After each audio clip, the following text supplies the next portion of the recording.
Hello and welcome to a special video of my podcast all about knitting and crochet and my yarn shop here in Wiesbaden, Germany.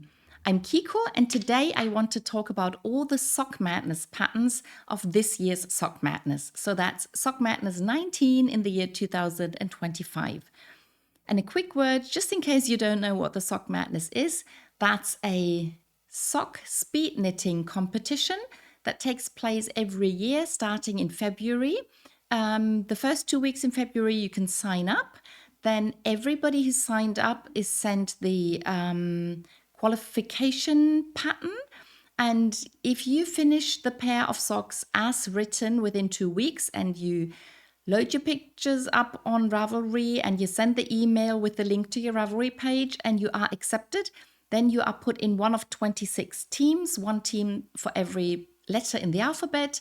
And then people compete within the group until in round 6, only one winner of each group gets into round 7. And in round 7, the 26 champions knit against each other until the first 3 winners have finished their round 7 socks. That's it in a nutshell. If you want to know more, go to the Sockmadness group on Ravelry, and there you can read everything about it.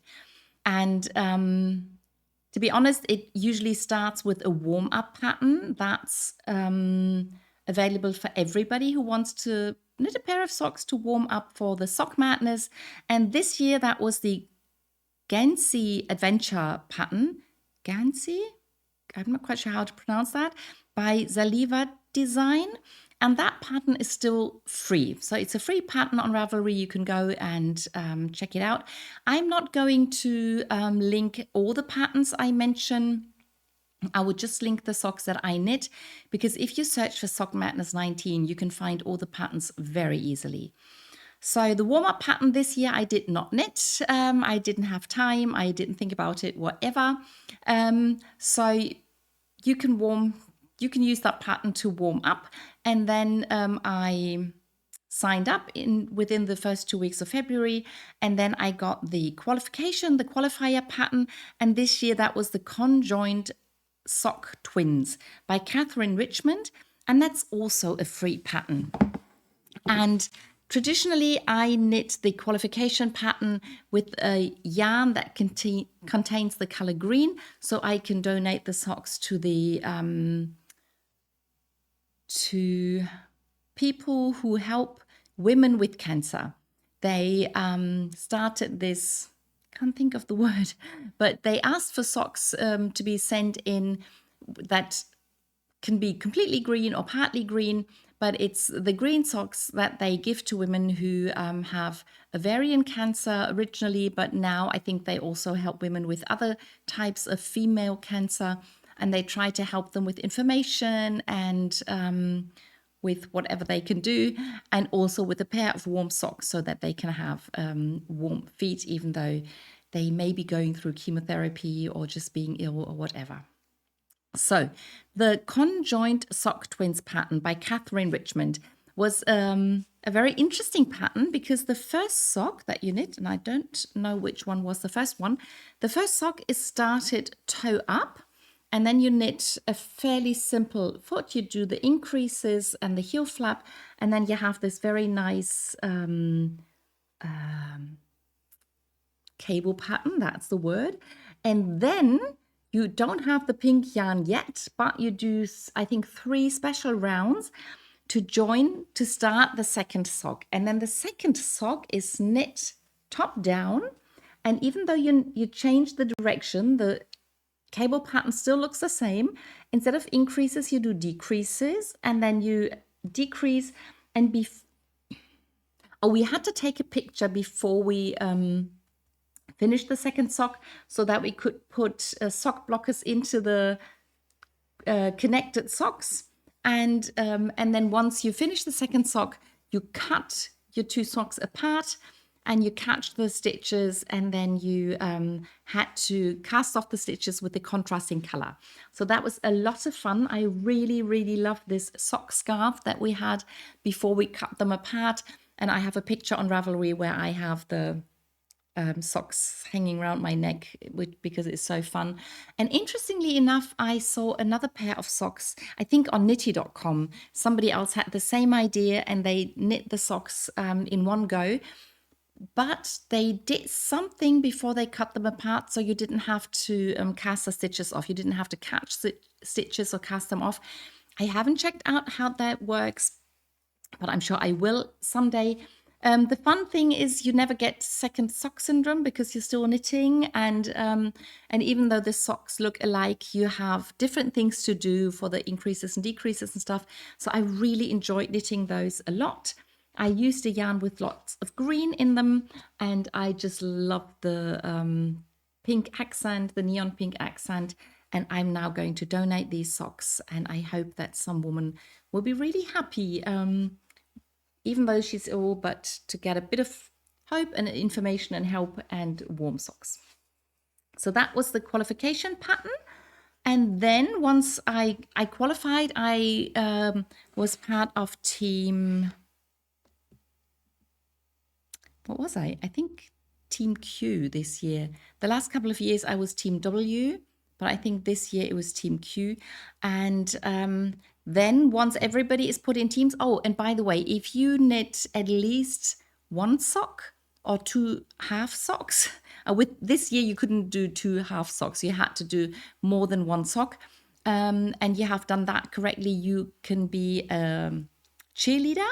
Then you're not on a team, you cannot compete, but you still get all the patterns and you can join in the fun and you can be part of the groups and you can cheer people on and discuss the patterns and ask questions and all of that. And if you are a cheerleader, you don't have to knit the minimum size the way we have to do it in the competition. So talking of minimum size, the round 1 pattern was the Day and Night Socks by Elena Malevich. That's available, but you have to pay for it. So it costs some money, but it is available. Actually, this year, all the patterns are supposed to be available. There was one pattern where I didn't see a price or where you could get it, but the text said it was going to be available. So I think it will be made available at some point, but I'll tell you later when I get to that sock. So the Day and Night sock, my first sock that I knit from this pattern was this one. You have 2 colors, and when you look at the sock from the front or from the back, you see both colors. So that's a really fun pattern. You only ever use one color to knit with, and all the other stitches are slipped. And then you have like tiny little cables to create this pattern. And it's a very, very nice pattern. I really enjoyed knitting it. I like the colors that I chose. And I knit the leg, you do increases, and then you have the heel turn, and then the sole stitches are simpler to knit. And I knit the number of repeats that I thought I had to knit. I knit them here, and I knit the same number of repeats in the foot. And then I was supposed to knit the toe, and then I got suspicious because I thought this is too small. With the number that I had in my mind, I felt like this is too small even for my foot, and usually all the Sockmadness socks are too big for me. So I was really confused. I went back to the pattern, I checked the numbers, and I realized I'd made a mistake. I remembered the wrong number of repeats to knit in the leg before the increases and to knit in the foot. So I didn't want to rip this out, so I decided to start over. And but because I'd now knit the correct number of repeats in the foot, I realized that this would fit me, and that's really rare with Sockmadness. So I decided for the next pair, I'm going to choose colors that I want to keep. So I started over with this colorful yarn and a light contrast color. I tend to always use dark contrast colors for some reason. That's more obvious for me, or seems to be the logical thing. But I wanted to try and use a light contrast color for a change. So I chose those 2 colors, and you can see that the leg is this much longer. And the foot is actually the same because the number of repeats that were the minimum requirement were exactly my size. And for my friend, I'm not quite sure. I think I did the same size. I thought I'd maybe done one repeat more. No, it's the same size. So this seems to fit her as well. And if you look at the socks from the sides, you can always see one color on each of the socks. And so even though I had started, I'd almost finished this sock, I still had enough time to finish this pair, and I still got a spot for round 2. But before round 2 started, we got the bonus pattern. So for the first 4 rounds this year, sometimes it's 5 rounds, we get a bonus pattern if we finish the socks within the time that was given for that round. So the way this works is from round to round, not everybody in a team gets to go on. So there's fewer spots for the next round than people got in the last round. But even if you don't get a spot for the next round, if you finish your socks in time, you still get the bonus pattern at once. Otherwise, everybody gets the bonus patterns at the end of the Sock Madness. So, but talking about this sock, sometime after I finished the first pair, I finished this sock. There wasn't that much to be done. And then I started the second sock and I finished the leg portion, the shorter one. And then I finished the increases last night, and I started with the heel turn, but only a few rows, and I still have to knit the rest of the heel turn and then the whole foot of the sock. But I'm quite happy I got this far, and then at some point this pair will be done, and we'll go to a friend of mine who bought this color yarn to knit herself a cardigan. And this is one of the merino yarns by Opal, and it's really, really soft.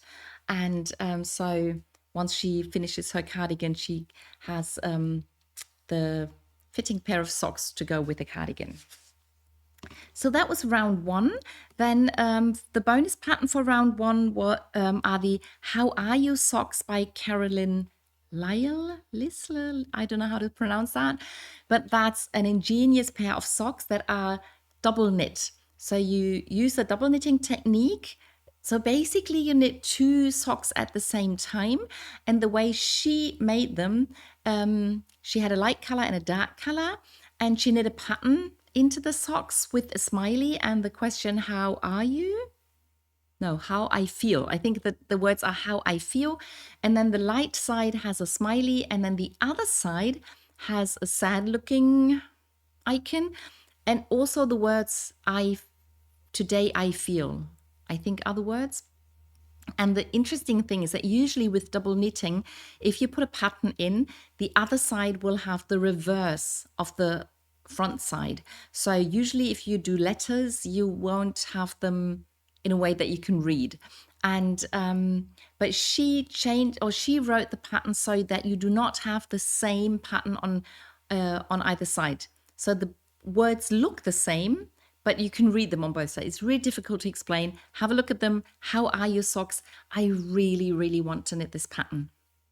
Not quite sure when I will get around to doing that. I've already knit one double knit sock, only one, from a pattern that a friend of mine wrote, and she did it top down, and the How Are You socks are knit toe up. So it should be really interesting to try these socks, and then to have socks where you can show how you feel by choosing which side to wear on the outside.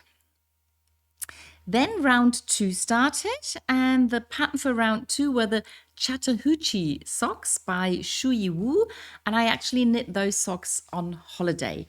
So I brought some yarn with me, hopefully enough yarn to knit whatever pattern would come. Or did the pattern already drop before I left? I don't know. But I had this yarn with me, and for this pattern, it was very interesting. You could knit everything in one yarn, or you could knit a contrasting color. That was really very mysterious before the pattern dropped. But once we got the pattern, we found out that you have to knit, or you were supposed, or she asked for self-striping yarn for the main part of the sock. And then for the sole, you could use a contrasting color. But because the knitting is so different, you can also use the same color, and that's what I chose to do. One reason was that I didn't really like the contrasting color that I brought with me.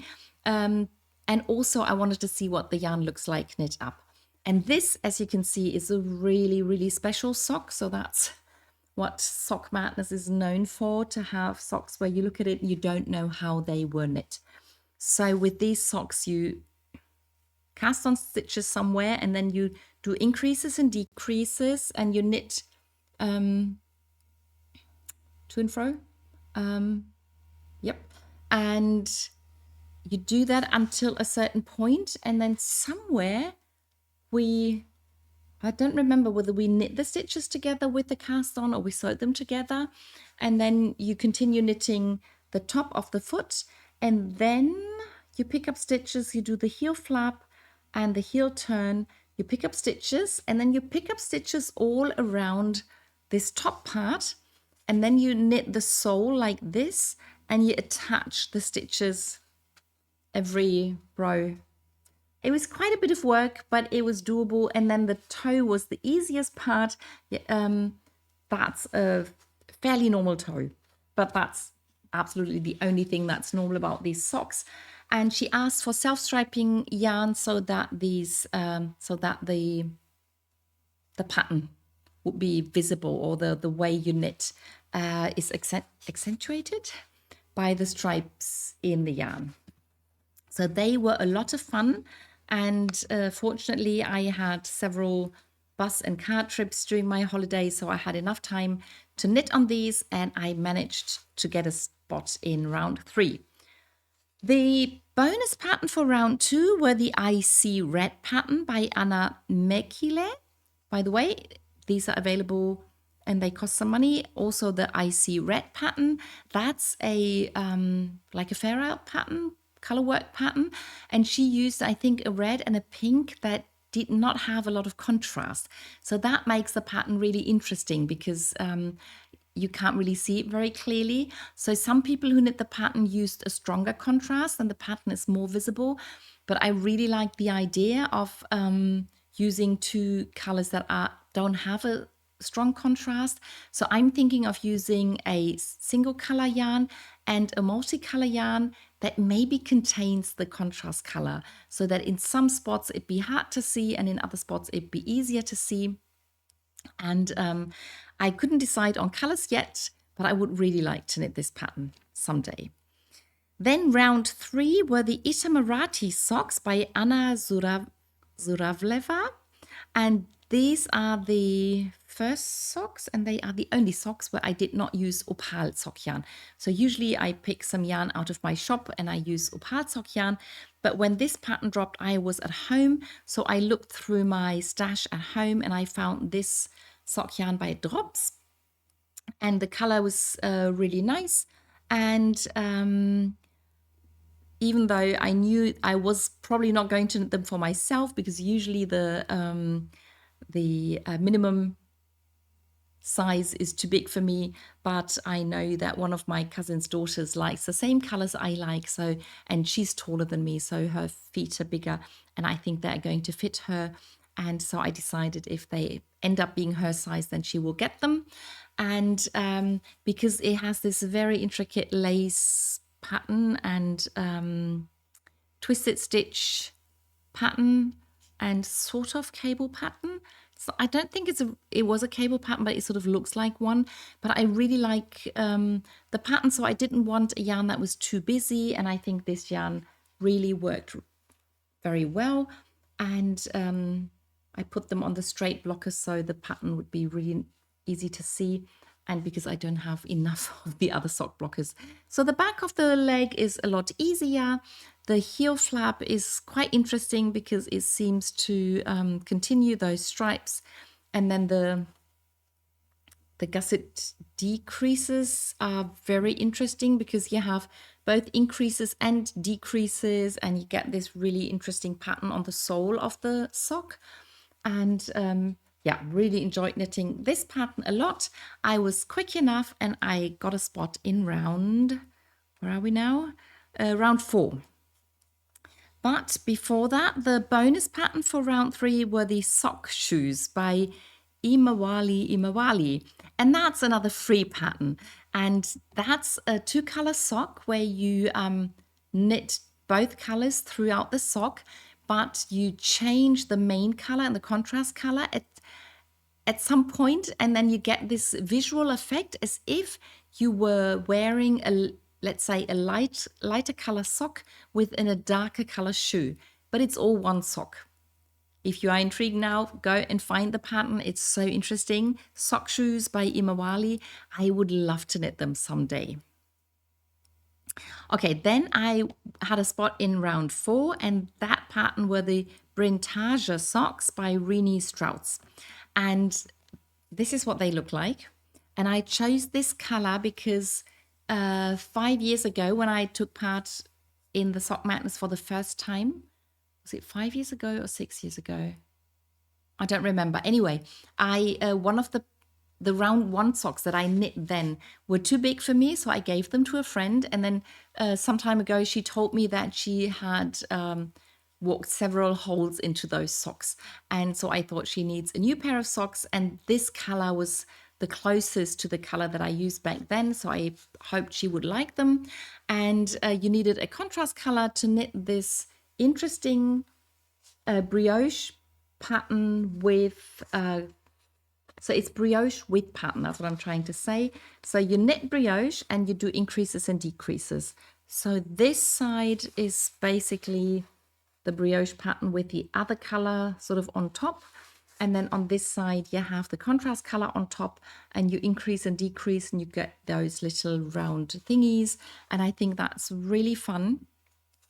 And the interesting thing is also that Rini Strauss has an ebook with, I think, 5 or 6 patterns where she combines a full skein of sock yarn with a mini skein of sock yarn. And she says that for her, it's too boring to just do the heel and toe in a contrasting color, or maybe the cuff. So she designed socks that are meant to be knit with the main color and a smaller portion of the contrast color.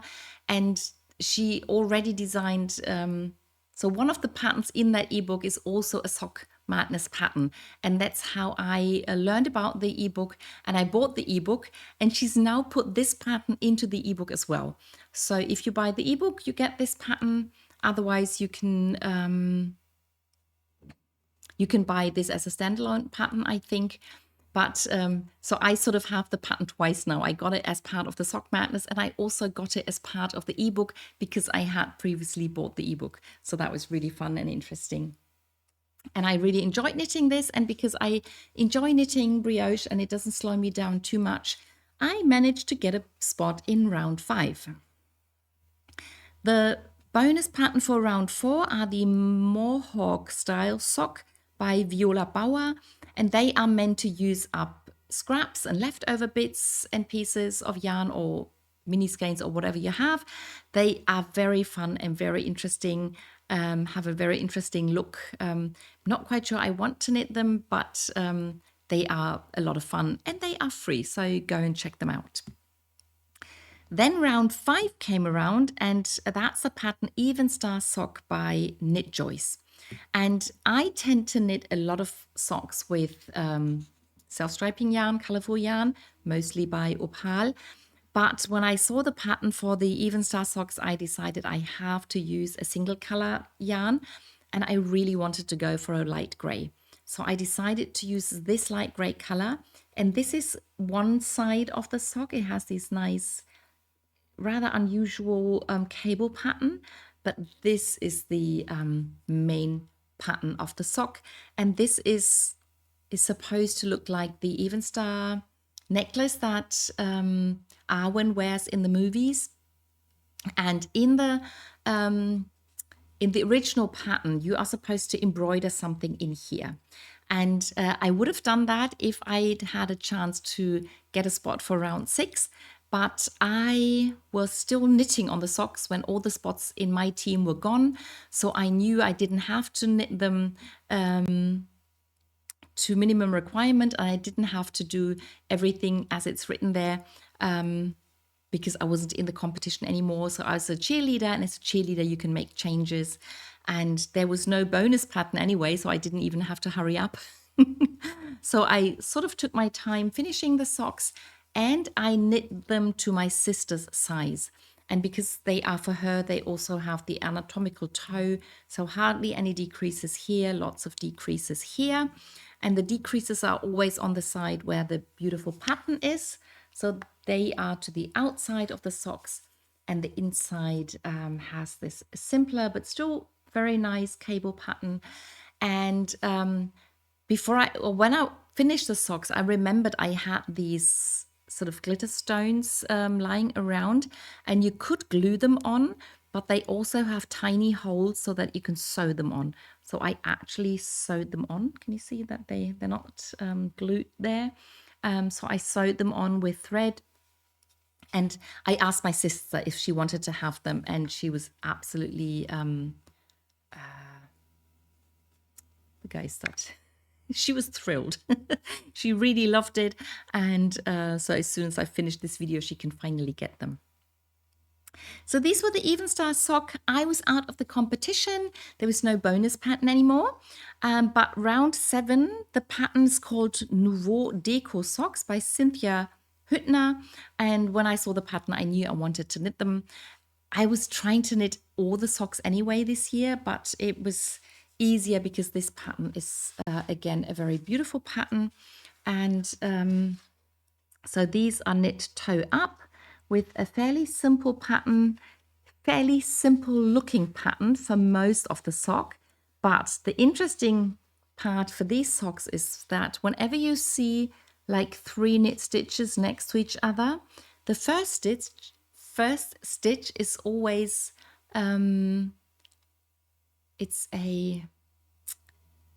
if you knit through the back loop, you sort of turn the stitch around. I just can't think of the right word for the turning of the stitch.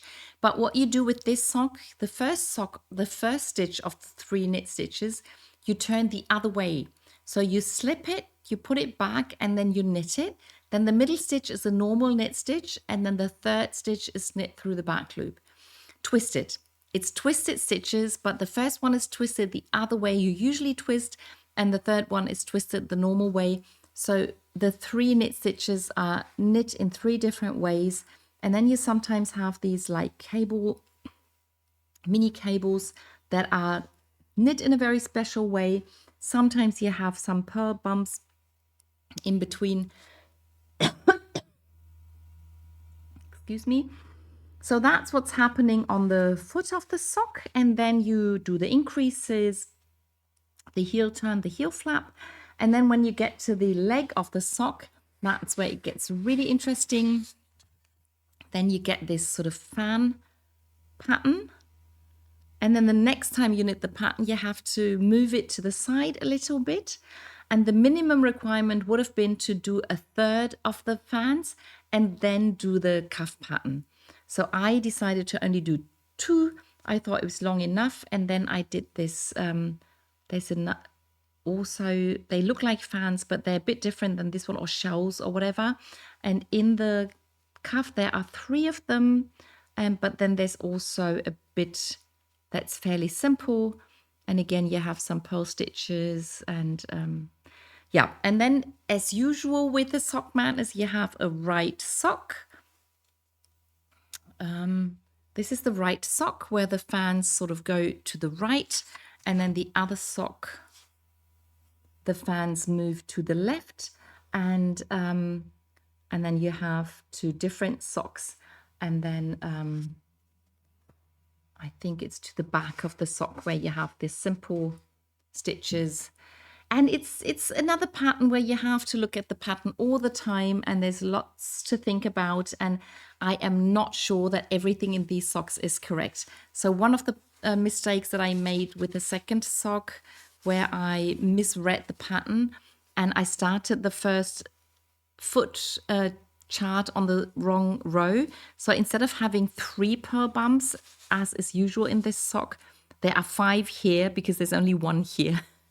And because I wasn't in the competition, I wasn't going to rip back, and I knew that the recipient is not going to mind at all where the pearl bumps are.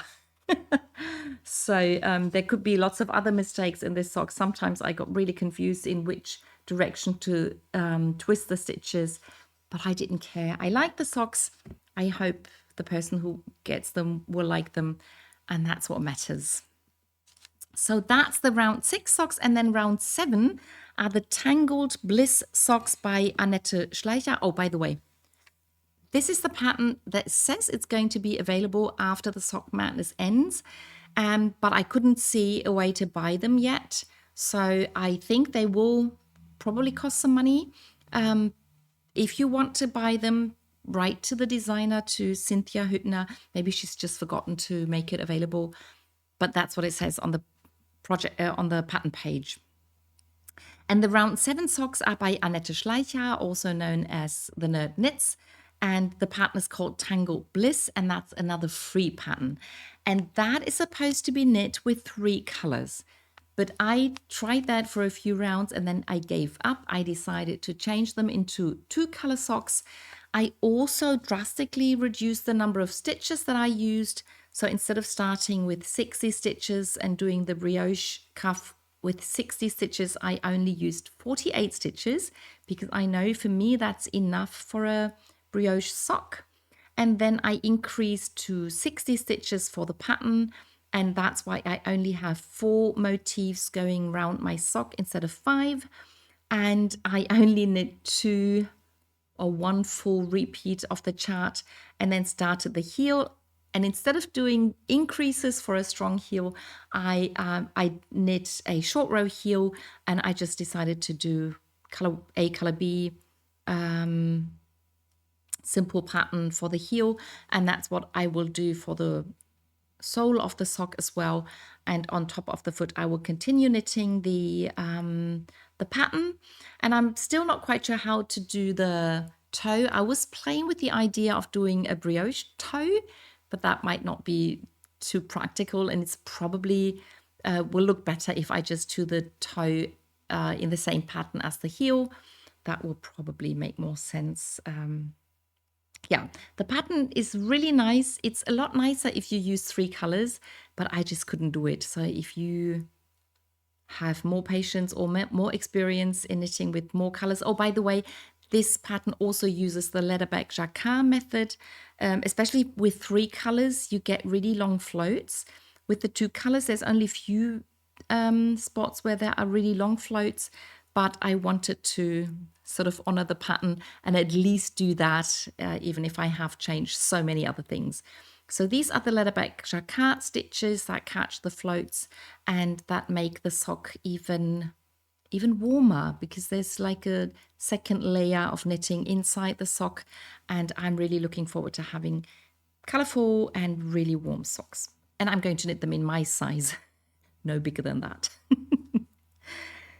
Yeah, so these are all the socks that were part of this year's Sock Madness. That's everything that I knit. If you want to see the 2 pairs that I'm still working on get finished, you can follow my regular episodes, and there I will show all the projects that I knit, and as I finish them and as I start new ones and all that. Yeah, I hope you enjoyed the video, and I'll see you in the next one. Bye!